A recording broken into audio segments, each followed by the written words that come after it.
Hi, I decided to make a video about the again the Peugeot tweet. This time the front brake caliper. Well, these are the two halves actually. I was just trying to confuse you there. So it's quite a straightforward brake caliper. One would think it just bolts together as so. Well, not doing a very good job at this, am I? There she goes. It just bolts together, shall we say? At least I think it does. Yeah, bolts together like that. I think there's two bolts. I'll just find them. Yeah, I think there's two of these bolts hold maybe the caliper or to the bike itself. And the other ones, this is the other bolt, like a hex thing. But you can see they're quite rusty, so I'm actually going to change all these anyway. I'd say bike's 7 years old, but I'm still going to change them. They're quite thick bolts, but they're rusty like this, so rather than try and clean them up or do something like that, I just buy new ones. They're nice and cheap. So let me just go through the brake caliper. This is the two pieces you can see, and of course inside each one is a piston. There's one, there's the other. I had a great difficulty getting these out, and it's not for the first time I had to use this hand pressure test machine, which I think I've shown you on other videos, but maybe I'll just put it in front of this camera and let you have a look. Let me just pause it, then I can pick it up and just put it in front. 2 sec. Oh, I don't know if you can see this thing here, this contraption. It's like you know, a metal box with a pump at one end. I'll just put, it says hand test pump, model SY-40 40 bar, it says here. It's quite dusty. There's a little dial on it. I've altered the end a little bit, easy to get some fittings that actually fit inside the brake caliper. This of course goes in the goes in the end there where the fluid goes in, and then you just fill this with 2 litres or something of water. Not fill it, but put 2 litres of water, and using this water pressure you can pump out the pistons, or try to anyway, just carefully. I'll just put this down and then I'll just carry on. Oh, here we are again. So with great difficulty I pumped these pistons out. Often you have to hold one while you pump the other one out a little bit, hold the other one, pump the other one out a little bit. It's a bit of a problem, but you know, in this case there's no other way to get these out of here. They really were stuck in. The only option, the only two choices, either try and use this hand test pressure thing, or just chuck them away and buy new ones. It's as simple as that really, because you can't really get a grip on these. And you can, if you take a closer look at these, these are just is it chromium plated, whatever, but it's very delicate, and I don't know if you can see through. Let me just have a quick, see if I can focus it. Probably not, but they're very easily damaged, and in fact there is a little bit of damage just near the edge on these. So when I actually took it to pieces, I then looked on eBay and found one that was really cheap, the whole thing, and I thought I'll just buy another one, a second-hand one, and hopefully those the pistons are in better condition. So you can't see, but over here is another box with the second one, which again I've taken to pieces, but the pistons oh, I seem to have cut myself. These aren't in much better condition really, but the corrosion is just right on the edges here, so it shouldn't affect the operation of the pistons. So let me just put that back. So we go back to the original one. When I took them to pieces, obviously I've tried to clean the outside, but what it really needs is some shot blast or something, and then repainting. But at this moment in time I'm not going to bother. It's only a small item, so maybe at some future point I'll do that.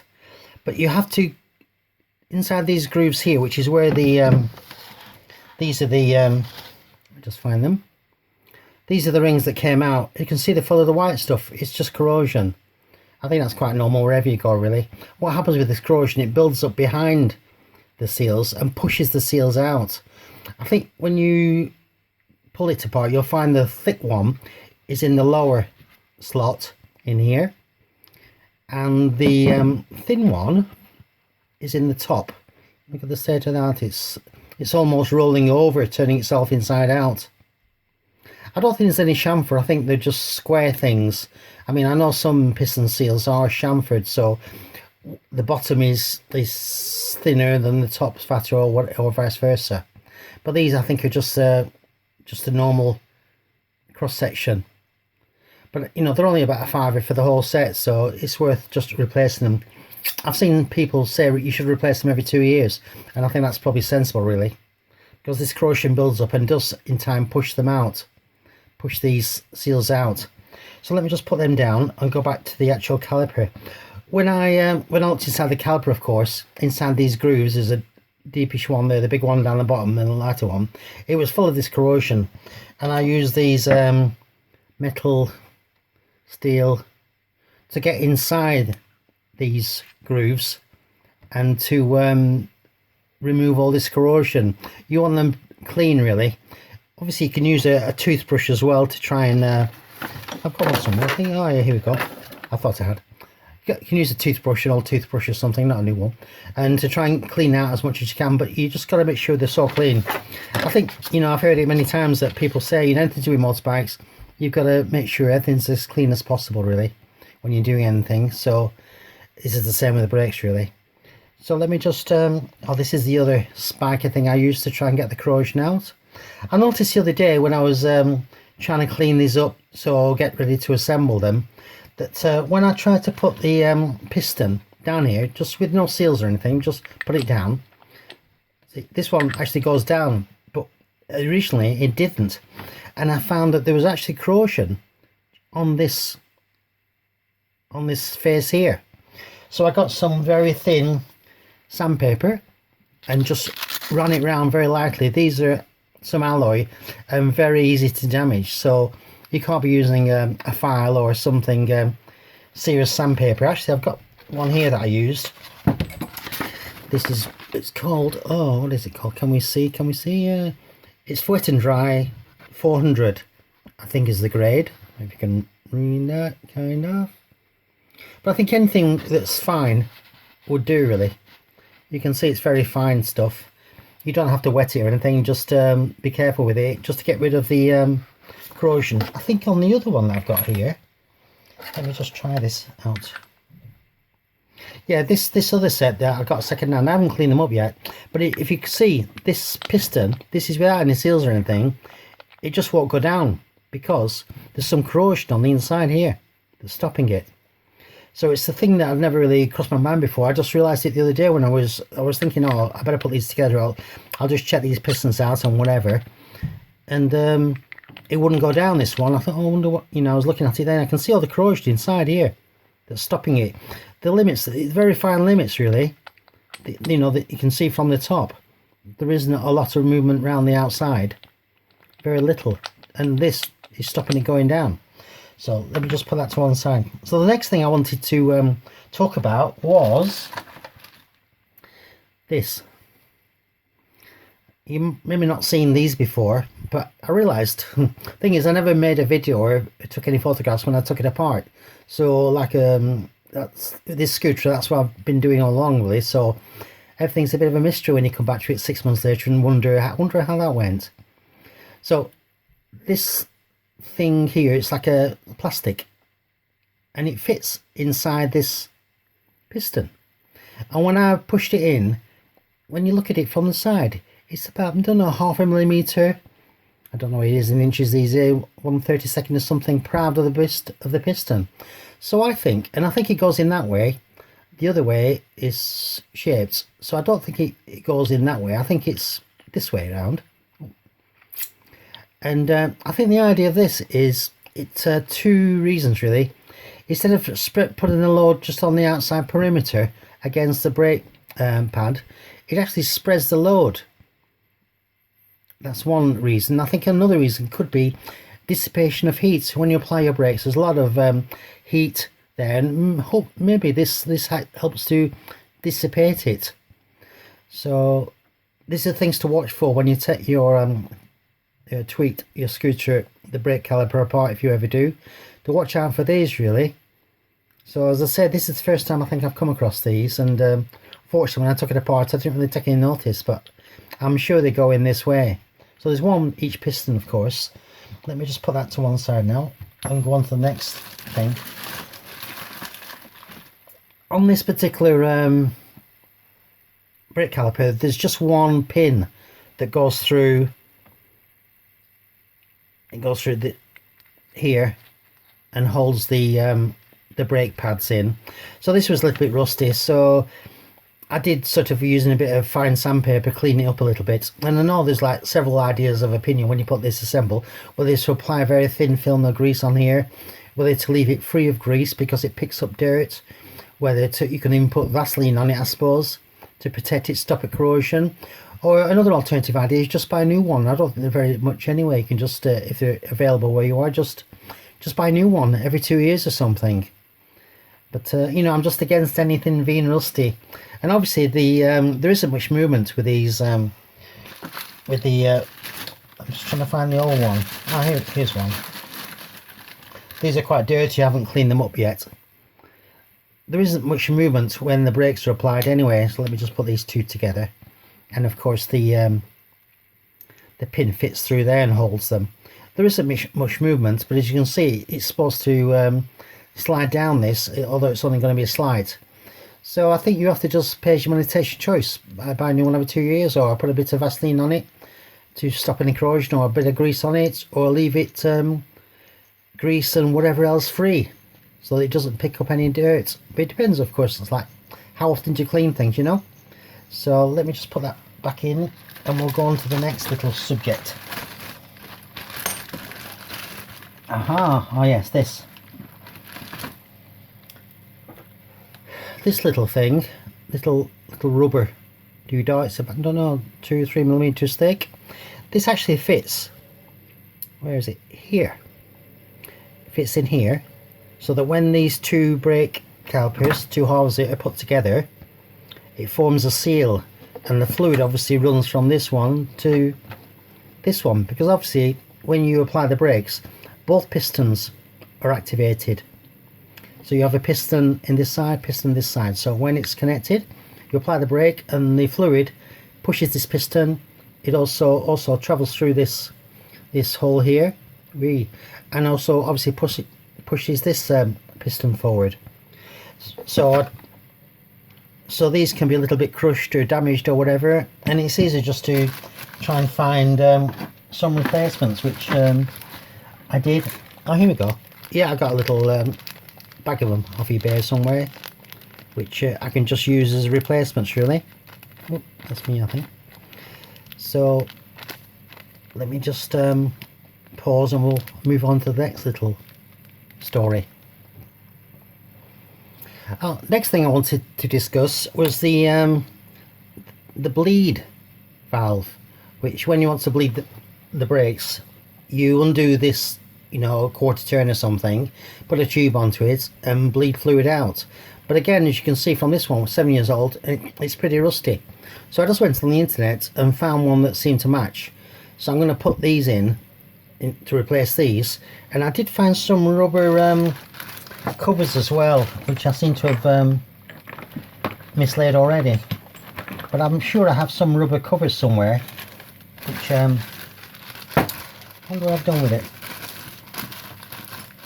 Yeah, it's always best to keep all these bits in a tray or something, so you're not spreading them around and there's less chance of losing anything. Let me just find the rubber cover which I've mislaid.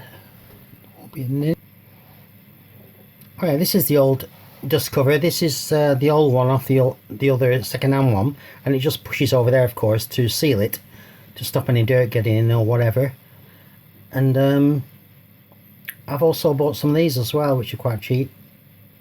So you just need to find the right size, because obviously there's varying sizes of these, so you just need to try and have a look and find the right size. Let me just put that back. The next thing I was going to mention was this thing here, this bit of plastic. This actually, when this is assembled, oh, it's the other way around. This actually fits over the top. Oh, wrong way around. And in fact, you'll find there's a groove here and a groove the other side, and this has got a little clip just over there. So one side is this is on there, of course, and the other part, of course, is there, and it forms a kind of a seal on the top. That's all really. Don't know if you can see that. Yeah, kind of. So I've just cleaned it up really, and that's all I've done with that really. Just got rid of any dirt or anything. So the next thing I want to come to is these bolts. When I come to refit these, I think the important thing, as far as I'm concerned, is to use some. You can see if you look at the bolts, they're quite dry things. But when I'm going to refit them, I'm going to put some grease on them. You know, I think because it's brakes, there's going to be a lot of heat. I think this copper grease is called, is recommended. It's very, very thin grease, so just a little bit just down the bolt, just to stop any moisture getting down. It's inevitable. The brakes are covered in water all the time. You know, they've got heat, they've got cold, and then they've got constant. As soon as it rains, they're full of water. You could use, you know, even this waterproof grease, my favourite. You could use this as well, but I think anything will do. I think this is high temperature as well. I don't know if it says the temperature. Obviously, brakes, when you put the brakes on, there's an awful lot of heat. Does it actually say temperature? 175 Fahrenheit. I don't know if that's the. I'm just reading it down here. Oops. So I don't know if that's relevant or not. But there's an awful, you know, if you actually apply your brakes and then get off your bike and just gingerly touch them, you'll see there's an awful lot of heat in there. So that's what I was going to say with these bolts. I always put some grease on them. I'm going to buy some new ones, which are quite cheap, and also I'm going to put some grease when I fit them. What was the next thing I was? Oh yeah, this is the what do they call it? There's a name for them. This is the pipe, the brake pipe. Oh, it's called a Banjo Bolt, and this is where the brake pipe fits onto. And you'll see the hole there. That's where the fluid comes down. It comes through the bottom. Do you see the hole in the bottom? Oh yeah. And what you find is there's a copper washer on this side of the fitting, and there's a copper washer on this side of the fitting. Let me just see if I can pick them out. See if I put them somewhere. Yeah, they must be somewhere around here, I think. Let's look. Oh yeah, there's one of them. If you can see that as one. Again, but you can actually, you know, by heating them up, annealing them, I think it's called, you can just use them again. But I think sometimes they're so cheap that it's easy just to buy two new ones really. So the little copper washers. So as I mentioned, one goes on one side and one goes on the other side, and then it just bolts onto the caliper. And I think it bolts onto the caliper here. This is where the brake fluid comes in, and this is all the place where you that hand test press machine, this is where you actually bolt it into as well when you're trying to press these pistons out, the same place. Of course, to use that hand test pressure machine, obviously you need to undo this and remove that, and then you just pump in water through to try and force the pistons out. Let me just have a drink, and I'll give you see if there's anything else I need to mention. Hi, this is the new set of brake pads which I've got for this Peugeot Tweet. I know there's lots of stuff on the internet about on YouTube about when you fit these to put grease on the back of them. Just don't. You don't want any grease anywhere near these. These should just be dry as per this. They're made to go in like that.